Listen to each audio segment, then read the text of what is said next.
He's not a great shooter as a two guard. Don't you think, like, at this point, though, some of these guards, like Russell Westbrook, they're almost like zero guards. Like, that's true. They're not point guards, they're not two guards, they're creators. You don't really know what position they are. So if it works out for him, he's going to be like this, but who knows? Positions were just created so a novice can follow the game, really. I mean, it's about your skill set. He's a guard. Yeah, Paul Westphal used to say that. I'm just a guard. He can do a little bit of everything. Jalen Rose was just a Jay guard. Billis and me, not guards. Boston is about to run out of time on the clock. What do you expect to see from the Celtics, Bill? Randall or Smart, unless they trade the pick. I'm having a nervous breakdown, Reese. I'm not going to lie. So if you were in Danny Ainge's ear right now, who would you tell him to take? I would tell him to take Julius Randle, who is the second best player heading into the season, who made it all the way to the title game in the NCAAs, and we watched him and we watched him and we watched him. We picked him apart. Exum disappeared for 10 months and went ahead of Julius Randle. What a country. The pick is in for the Celtics. They have 2 first-round picks, also one at number 17 later on tonight. Adam Silver stepping to the microphone to announce and see if he can keep Bill's heart from stopping. With the 6th pick in the 2014 NBA Draft, the Boston Celtics select Marcus Smart from Oklahoma State University. Marcus Smart, who likely would have been a lottery pick had he come out after his freshman year. No, he would have been the #1 pick, I think. Probably so. Yeah. Comes back for another year, and he's 6th overall. So before we talk about Smart, what does this signal for Rajon Rondo? Well, I think they can play together, but it probably isn't the best thing, though. I like the pick. I like Smart. I think he's so competitive that he's going to figure it out. I think they could play together, but if I'm Rondo, I'm not happy. Let's ask somebody that's not a Celtics fan. That means Rondo's days are numbered in Boston, and I'm pretty sure he would want it that way. So Marcus Smart tried to improve the shooting aspect of his game, but boy, he's got toughness all over the place, Jay. Toughness is right. He's a linebacker in a basketball uniform, and he's a terrific athlete. He can drive it. You are not going to knock him off his path. He's going to knock you off of yours. He gets to the rim and he finishes. You know, he's 6'4", but he's got long arms. You know, he's got a wingspan of over 6'9". That's longer, or as long as Dante Exum's, who's 6'6".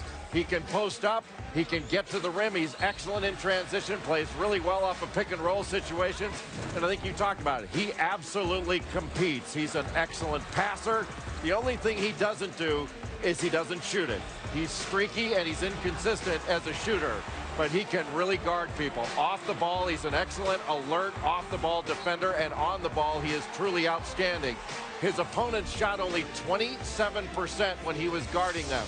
He's an excellent leader, and I know that he had a couple blow-ups this year, but I'd rather have a guy that's going to run into the stands and challenge somebody than you got to beg to play. You do not have to beg this guy to play. He's a stud. I agree with Jay. I think one of the traits you got to look at with the draft year after year, are you competitive? Are you a gym rat? Do you love basketball? This guy has 3 checks for those things. And it's like, if your worst thing is you're so passionate, you're going to get into dust-up every once in a while, I'm fine with that. Tom Penn told me yesterday that the longer Marcus Smart lasted, the more the coaches would be in the ears of the front office guys saying, take him, take him, take him. Coaches love this guy. You look at the numbers that Smart put up in his freshman and sophomore seasons combined at Oklahoma State. Not many people have put up those types of numbers in college basketball. Jay Williams with the former Cowboy now. Marcus, Jay Billis was talking a lot about your defense. Word out yesterday was that you said you could lock down LeBron James. Is that true? I didn't say that, but I said I would love to have a chance, an opportunity to, and looks like I'm going to have that chance. Most definitely. What have you learned throughout your life? You dealt with so much adversity. You lost your brother. Your mother is on dialysis. You dealt with a lot of adversity this year. How have those experiences better prepared you for this moment?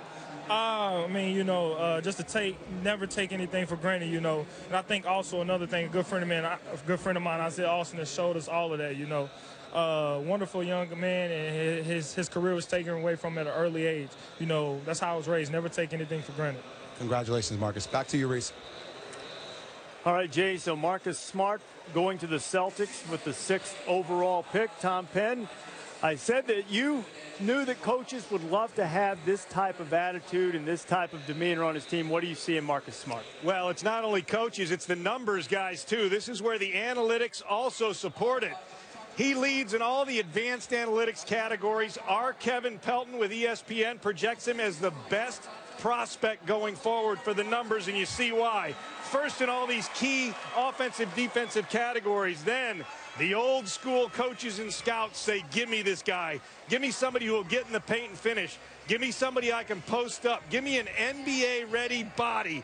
And look at how well he's built, how well he's put together, and he's so competitive. He's the #1 competitive player in this draft, can finish at the rim. Danny Ainge and his crew got a great player in Marcus Smart. Watch him evolve in the pro game. Shooting